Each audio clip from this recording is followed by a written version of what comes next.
नेपाली कांग्रेसले औपचारिक रूपमा पार्टीको 15औं महाधिवेशनको प्रक्रिया सुरु गरेको छ।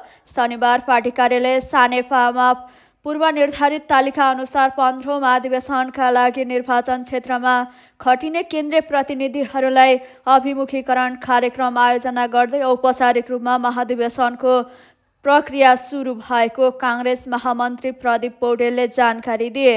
यसअघि कांग्रेस केन्द्रीय कार्य समितिले चैत 21 गतेदेखि महाधिवेशन प्रक्रिया सुरु गर्ने गरी कार्यतालिका पारित गरेको थियो।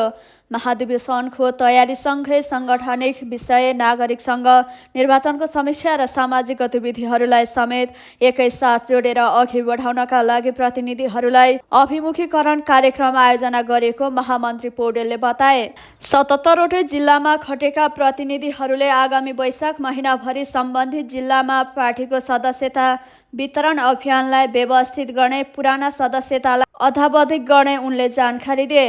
उनले वैशाख महिनाभित्र सदस्यता अद्यावधिक गर्दा कांग्रेस आइडी प्राप्त हुने स्थिति बनाएको र आइडी प्राप्त नभएका व्यक्ति आगामी महाधिवेशनमा सहभागी हुन नसक्ने बताए।